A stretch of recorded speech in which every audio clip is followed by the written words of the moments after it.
صلاح الدین کے حوصلے اور صبر کی فولادی لچک سے صلیبیوں کی شجاعت پاش پاش ہو گئی۔ عیسائی فوج جوں ہی یروشلم سے پسپا ہوئی، اس کی جمعیت کا شیرازہ بکھر گیا، اور جیسے شدید دباؤ سے لوہا ٹکڑے ٹکڑے ہو جاتا ہے، ویسے ہی اس فوج کے اجزاء منتشر ہو گئے۔ فرانسیسی ایسے بدظن ہوئے کہ ان سے صلح کرنا ناممکن تھی۔ وہ غصے سے پھبرے ہوئے شمال کی طرف چلے گئے۔ فاٹا کی سڑک پر زہروں کے گروہ اور لوگوں کے ہجوم نظر آنے لگے۔ اطالوی سپاہی ساحل کے تجارتی قلعوں کی طرف بھاگے اور اسکلان کی نئی دیواروں کی حفاظت کے لیے ٹمپلر اور ہاسپٹلر باقی رہ گئے۔ رچرڈ اکا کی طرف اس طرح واپس ہوا جیسے کوئی سخت مصیبت سے جان چھڑا کر بھاگا۔ کوئی بھی اس کے عزائم سے آگاہ نہ تھا، لیکن اس میں شبہ نہیں کہ وہ بڑی بے صبری سے انگلستان واپس جانے کا منتظر تھا۔ انگلستان میں اس کی موجودگی اشد ضروری تھی۔ اس نے اتنی تاخیر بھی اس لیے گوارا کی تھی کہ صلیبی سپاہی یروشلم کو تسخیر کرنے پر ضد پر تھے۔ جب تک صلیبیوں کے منہ القدس کی طرف رہے، اس کے ضمیر نے اسے واپسی جانے کی اجازت نہیں دی۔ وہ ان کو ایسے چھوڑ کر نہیں جا سکتا تھا، لیکن اب شکست ایک حقیقت بن چکی تھی۔ اب وہ آزاد تھا، جیسے کوئی بچہ اپنے پسندیدہ کھلونا پھینک کر نئے کھلونے کی طرف متوجہ ہو جاتا ہے۔ اس طرح رچرڈ کا صلیبی جنگ سے جی بھر گیا تھا، اور اس نے بڑی بےتابی سے واپسی کے لیے سمندر کا رخ کیا۔ روانگی سے بیشتر اس سے دو نہایت احمقانہ حرکات سرزد ہوئیں۔ اس نے مجلس مشاورات میں قاہرہ پر حملہ کرنے کا منصوبہ باقاعدہ طور پر منظور کیا اور 3000 انگریز اور نارمن سپاہیوں کی فوج بھیجنے کا یقین دلایا۔ یہ منصوبہ اس قدر ناقابل عمل تھا کہ اس کے موسیقار ایمبروز کو بھی اس اقدام کے کھوکھلے پن کا احساس تھا۔ دوسری حرکت اس نے یہ کی کہ جلد بازی سے کام لیتے ہوئے سلطان صلاح الدین کے بھائی ملک عادل کی خدمت میں اپنے سفیر روانہ کر دیے کہ وہ ملک عادل سے درخواست کریں کہ وہ اپنے بھائی سلطان صلاح الدین ایوبی سے صلیبیوں کا معاہدہ طے کرا دیں۔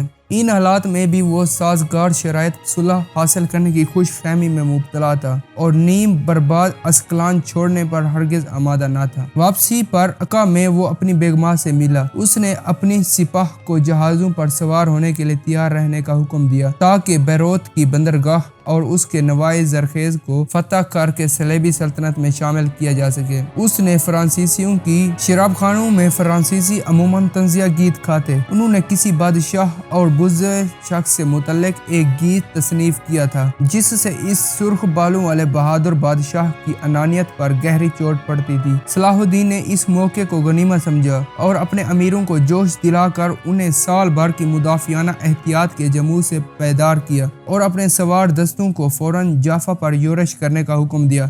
وہ ایک دم یوں وار ہوئے جیسے شب تار کے گھٹا ٹوپ اندھیروں سے بجلی کی شمشیر آبدار نمودار ہو جائے۔ وہ 20,000 سوار تھے۔ ان کے آلات محاصرہ اونٹوں اور خچروں پر لدے ہوئے تھے۔ اس لشکر کے بازوں پر پرجوش عرب سرگرم سفر تھے۔ وہ صلیبیوں کو کھیتوں اور مضافات سے ہانکتے ہوئے بڑھے اور جافا کے شہر پناہ کے گرد پھیل گئے۔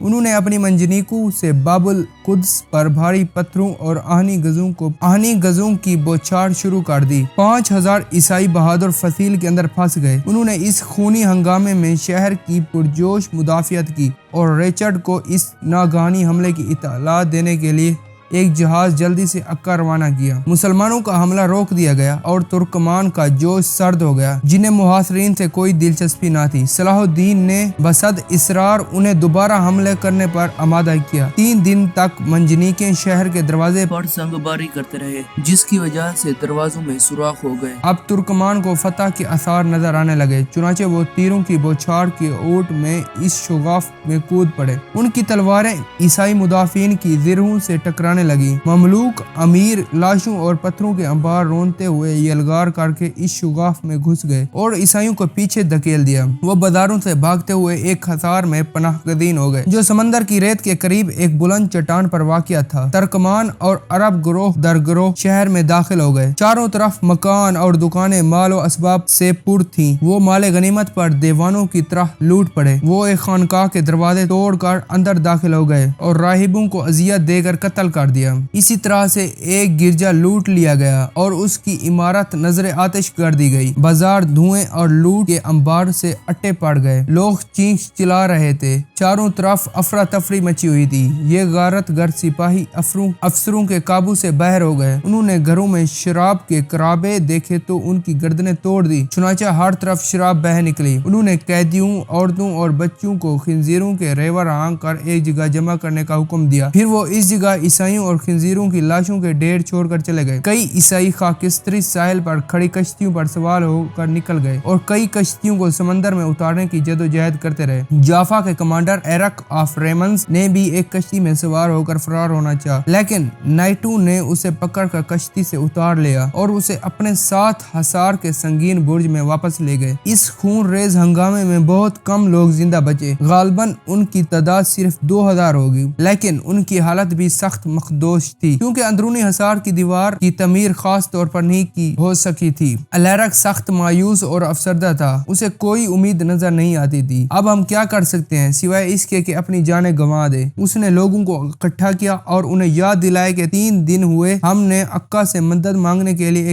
ایک جہاز روانہ کیا تھا۔ ہمیں اس کا انتظار کرنا چاہیے۔ اگر وہاں سے کوئی کمک نہ پہنچی تو ہم صلاح الدین سے صلح کی درخواست کریں گے۔ صلاح الدین نے غار تگری اور شورش پسندی فرد کر کے بہاؤالدین اس واقعے کی وضاحت کرتے ہوئے لکھا ہے، سلطان نے شورش پسندوں کو فساد انگیزی سے باز رہنے کی سخت تاکید کی اور رات گئے تک انہیں سرزش کرتے رہے، لیکن انہوں نے چنداں پرواہ نہ کی۔ سلطان نے سوچا کہ شاید سخت گرمی، شدید لڑائی اور دھوئیں نے انہیں بیزار کر دیا ہے، اس لیے ان پر یہ مجنونانہ کیفیت طاری ہے۔ چنانچہ سلطان اپنے خیمے کو واپس لوٹ آیا، جو سامان رست کے قافلوں کے قریب نصب۔ پھر مختلف امیر اپنے اپنے فرائض سے فارغ ہو کر سلطان کی بارگاہ میں حاضر ہو گئے۔ میں سونے کے لیے اپنے خیمے میں چلا آیا، لیکن میرے دل میں ایسے وسوسے جا گزری تھے کہ پلک نہ جھپکی۔ صبح کو فرانکوں کے بغل کی آواز سنائی دی اور ہم سمجھے کہ انہیں مدد پہنچ گئی ہے۔ سلطان نے مجھے بلوایا اور کہا، شاید انہیں سمندر کے راستے کمک پہنچ گئی ہے۔ ساحل پر ہماری کافی فوج موجود ہے جو انہیں جہازوں سے اترنے نہیں دے گی۔ اب ہمیں مناسب اقدام کرنا چاہیے۔ آپ فوراً ملک الظاہر کے پاس جائیں اور اس سے کہیں کہ وہ جنوبی دروازے کے باہر مورچے سنبھال لے۔ آپ اپنے نامزد اشخاص کے ہمراہ حصار میں جائیں اور فرانکوں کو قلعے خالی کر دینے کی ترغیب دیں۔ پھر آپ تمام قیمتی اشیاء اور اسلحہ کو اپنی تحویل میں لے لیں۔ میں فوراً روانہ ہو گیا اور شمس الدین کو ساتھ لیا۔ ہم ملک الظاہر کی خدمت میں پہنچ گئے، جو ساحل سمندر سے متصل ایک ٹیلے پر مقدمۃ النجیش کے ہمراہ تھا۔ وہ ڈھیلی زیرہ بختر پہنے ہوئے سو رہا تھا تاکہ بوقت ضرورت بلا تاخیر جنگ میں کود پڑے۔ جب میں نے اسے جگایا تو وہ فوراً نیم بیداری کی حالت میں اٹھ بیٹھا اور گھوڑے پر سوار ہو گیا۔ میں اس کے ساتھ ہو لیا اور ہم اس مقام پر پہنچ گئے جہاں ملک الظاہر کو مورچے سنبھال کر سلطان کے مزید احکام کا منتظر رہنا تھا۔ یہاں اس نے مجھ سے میرے کام کی وضاحت طلب کی۔ میں اپنے ساتھیوں کے ہمراہ جافا میں داخل ہوا۔ جب ہم احصار کے قریب پہنچے تو ہم نے فرانکوں کو باہر آنے کی دعوت دی۔ انہوں نے اس بات میں جواب دیا اور باہر نکلنے کی تیاریاں کرنے لگے۔ جب ان کا اخراج شروع ہوا تو عزیز الدین نے کہا، ہمیں ان کی روانگی سے پہلے شہر سے مسلمان سپاہیوں کو ہٹا دینا چاہیے، وگرنہ وہ لوٹ لیے جائیں گے۔ چنانچہ جردیک نے اپنی چھڑی سے سپاہیوں کو پیچھے دھکیلنے کی کوشش کی، مگر بے سود۔ سپاہیوں میں کوئی نظم و ضبط نہ تھا اور وہ افسروں کے قابو میں نہیں رہتے۔ میں نے جردیک سے کہا کہ یہ صحیح لا حاصل ہے، لیکن اس کے باوجود وہ صبح ہونے تک ہجوم کو قابو میں لانے کی کوشش کرتا رہا۔